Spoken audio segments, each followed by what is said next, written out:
अखिलेश यादव की साइकिल योगी आदित्यनाथ ने पंक्चर कर दी और हालत यह हो गई कि अखिलेश यादव अपनी साइकिल अब अपने सर पर तान कर भाग रहे हैं। इसीलिए 2027 के चुनाव से पहले अखिलेश इतनी पलटी खा रहे हैं कि अब पलटी भी सोच रही है कि वाकई इसको खाया कैसे जाता है। सोचिए, जिनके पीडीए का मतलब था पिछड़ा, दलित, अल्पसंख्यक, अब वो ए में अल्पसंख्यक बदलकर आदिवासी हो गया है। और अगर ए में अल्पसंख्यक बदलकर आदिवासी हो जाए, जो ए अल्पसंख्यक सबसे बड़ा वोट बैंक है, यादव अल्पसंख्यक 2 ही वोट बैंक है अखिलेश यादव के, तो आप समझिए स्थिति कितनी खराब है। इसीलिए वो राम राम कर रहे हैं, राम नाम का जाप कर रहे हैं, लेकिन उनको पता नहीं है कि रामद्रोहियों को राम भक्त कभी माफ नहीं करते। ये वो अखिलेश यादव हैं जिनको अब राम याद आ रहे हैं, जिनकी सरकार 12 साल, वो और उनके पिता को अगर मिला दें तो मुख्यमंत्री रहे उत्तर प्रदेश के, अयोध्या के लिए एक काम नहीं किया, लेकिन अब उन्हें हर वाक्य में राम याद आ रहे हैं।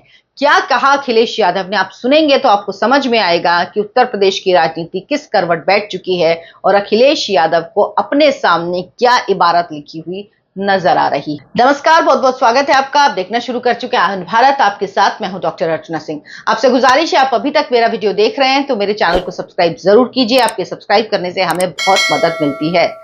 हम धर्मनिष्ठा और सत्यनिष्ठा के साथ संकल्प लेते हैं कि नई सरकार बनाकर अयोध्या को एक ऐसी अनुपम, अनुकरणीय धार्मिक नगरी के रूप में विकसित करेंगे जहां विश्व भर से आए श्रद्धालु सच्ची आध्यात्मिकता की अद्वितीय अनुभूति करेंगे। प्रभु के आशीर्वाद के साथ हम अयोध्या के सनातन मान को आस्था, श्रद्धा, अखंड विश्वास और सच्ची भावना के सिया राम धाम के रूप में पुनर्स्थापित और पल्लवित करेंगे। इससे अयोध्या वासियों के भी परंपरागत गौरवधान और अधिकारों को पुनः स्थापित करेंगे। ये कौन कह रहा है? आप सोच रहे होंगे कि ये बीजेपी के किसी नेता ने कहा होगा, या अखिलेश यादव कह रहे हैं। अखिलेश यादव कह रहे हैं। योगी आदित्यनाथ ने क्या जवाब दिया?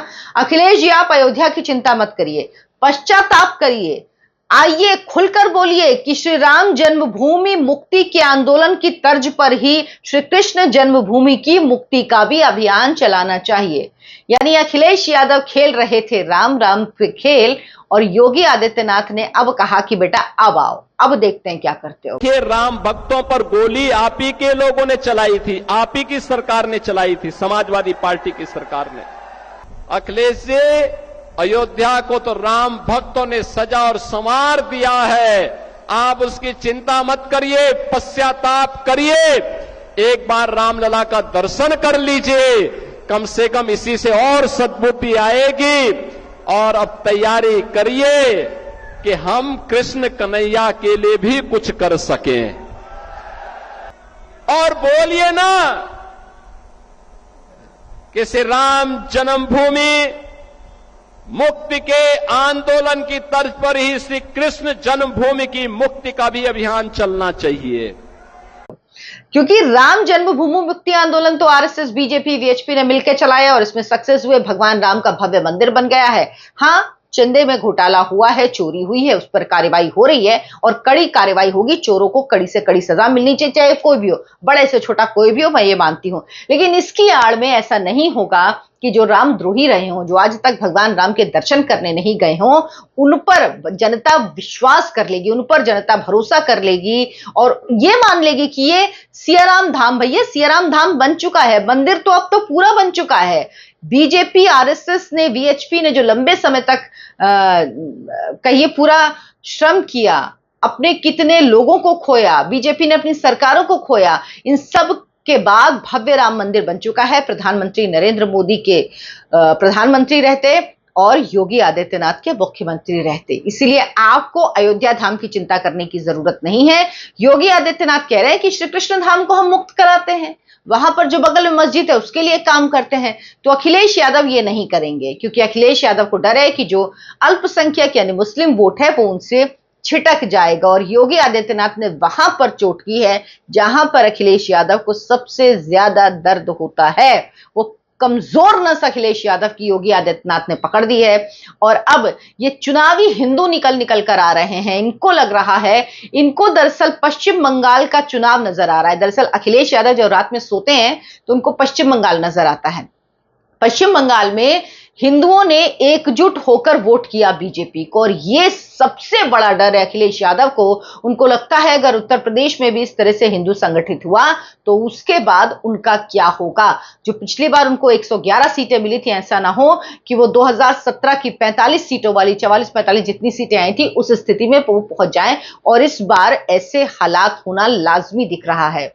चंदा जो चोरी हुआ है उस पर लोग कार्रवाई की मांग कर रहे हैं, लेकिन ये नहीं है कि उसके लिए लोग कहेंगे कि अखिलेश जी को चलिए हम वोट दे देते हैं, और अखिलेश जी अब अगर चुनावी रामनामी की चादर ओढ़ के आ रहे हैं तो अब हम इन पे भरोसा कर लेंगे। जब ये सत्ता में थे तो ये क्या कर रहे थे? तब इन्होंने दरअसल क्या करा 1300 करोड़ का हज हाउस बनवा रहे थे। ये मस्जिदों की रंगाई पुताई और कब्रिस्तान की दीवार के लिए 600 करोड़ रुपए दिए गए थे। हिंदुओं को अब झुंझुना दे रहे हैं कि मैं अयोध्या शानदार बनवा दूंगा। तो अखिलेश यादव जी, मेरा एक सवाल है, 12 साल 5 साल आप मुख्यमंत्री रहे और बाकी 7 साल आपके पिताजी मुलायम सिंह यादव अलग अलग काल में मुख्यमंत्री रहे। आप मुझे एक चीज बता दीजिए, सिर्फ एक काम जो अयोध्या के लिए आपने 12 साल में करवाया हो। क्या कोई एक धर्मशाला बनवाई? छोड़िए, क्या बस अड्डा वहां का ठीक करवाया, एक अच्छा बस अड्डा तक बनवाया? एयरपोर्ट तो जाने दीजिए, एयरपोर्ट तो मैं आपसे कल्पना भी नहीं करती, लेकिन क्या आपने एक अच्छा बस अड्डा बनवाया? अयोध्या में एक सुविधा नहीं थी, रामलला टेंट में रह रहे थे और वो टेंट फट जाता था तो उसको बदलवाने के लिए राम भक्तों को कोर्ट में जाना होता था। काशी विश्वनाथ मंदिर, वहां पर अभी मामला चल ही रहा, आपको याद होगा, गौरी शंकर मंदिर, वहां पर आपने पूजा बंद करवा दी आपकी सरकार ने, मुलायम सिंह की सरकार ने। क्या क्या नहीं करा है। अभी भी जो सांसद निधि का काम है आपका, वो सिर्फ कौम के लिए हो रहा है, और उसके सबूत भी मैं दिखा रही हूं, ऐसा नहीं हूं मैं ऐसे ही कह रही हूं। 2017 में आपके पिताजी चलिए जो हुआ, उन्होंने गोलियां चलवाई, आप लोग उस पार्टी के हैं जिसने राम भक्तों पर गोलियां चलवाई थी, सरयू का पानी लाल हो गया था, ठीक है। अगर क्या आपने कभी उसके लिए माफी मांगी? आपके पिता ने तो 2017 में क्या कहा था? 2017 में आपके पिता ने कहा था कि अयोध्या में अगर और भी कार सेवक मारने पड़ते तो मैं मार देता, अगर एक बार फिर वो स्थिति हुई और गोली चलवानी पड़ी तो मैं फिर से गोली चलवाऊंगा, ये कहा था आपके पिता ने। तो अब आप कह रहे हैं कि आपको राम नाम से प्रेम हो गया है। आप झूठ कितना बोल रहे हैं। आप कह रहे हैं कि काकभूषुंडी गायब हो गए। अखिलेश जी, आप मुख्यमंत्री रहे हैं, कम से कम फैक्ट चेक तो किया करिए कि कोई भी खबर जो सोशल मीडिया में आती लेके आप उड़ लेते हैं। काकभूषुंडी जी स्थापित हैं, दिख गए हैं। हर भक्त चाहता है कि उसने जो भी दान दिया है वो राम जी के पास रहे, रामलला के पास रहे। ऐसा संभव नहीं होता है कि वो वहीं पे रहे, लेकिन वो गायब हो गए हैं। मतलब कुछ भी, जिन लोगों ने आपकी पिता ने गोली चलवाई, बीजेपी ने 4 राज्यों की सरकार खोई।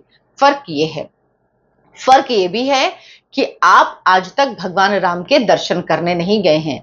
योगी आदित्यनाथ ने कहा है ना आपको कि आप पश्चाताप कीजिए।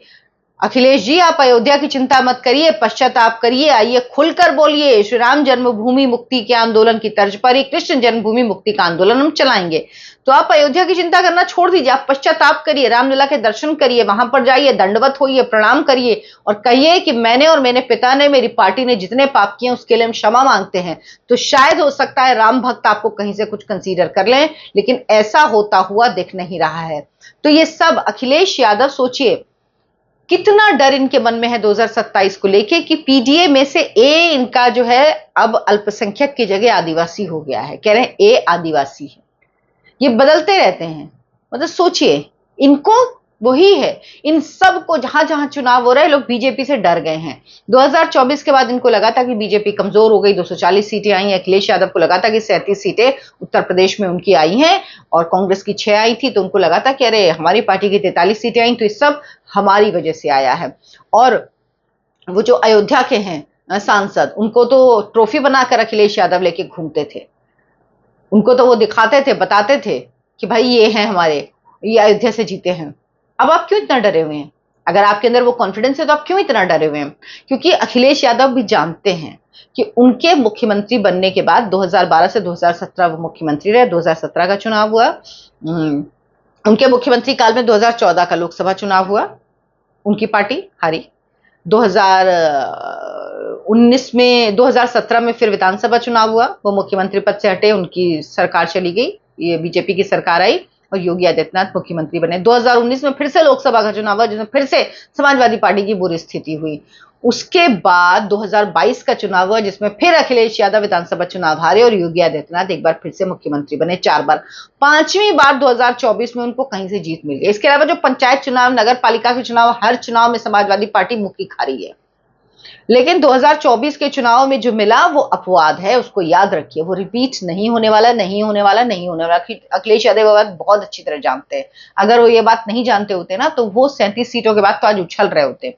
और ये जो लोग हैं ना, इनको कहते हैं ना मेडिकी को जुकाम हो जाता है, इनको वही हो गया है। चुनाव के पहले इन लोगों को ऐसे जुकाम हो जाते हैं जिससे इनको लगता है। और देखिए, एक बार आप इनको चुनाव खत्म होने दीजिए, इन सबकी असलियत खुलकर सामने आ जाएगी। याद रखिए, ममता बनर्जी ने भी आखिर में कोशिश की थी कि मैं हिंदुओं के दिखूं कि नहीं नहीं मैं भी हिंदुओं को मानती हूं और ऐसा नहीं है, मुस्लिमों को करती हूं। वो जगन्नाथ मंदिर भी बनवा रही थी। उसके बाद उन्होंने पंडितों को भी, पुजारियों को भी पैसा देना शुरू किया। बात क्या हुआ उससे? मतलब आप अगर खाल ओढ़ के आ जाएंगे तो लोग आपको पहचानेंगे नहीं? लोग खूब पहचानते जनता। और अखिलेश यादव जी, इस बार जनता आपको जवाब जरूर देगी। आप क्या सोचते हैं इस पर मुझे कमेंट करके जरूर बताइएगा। वीडियो को लाइक कीजिए, शेयर कीजिए, हमारे चैनल आयन भारत को सब्सक्राइब कर लीजिए। धन्यवाद, नमस्कार।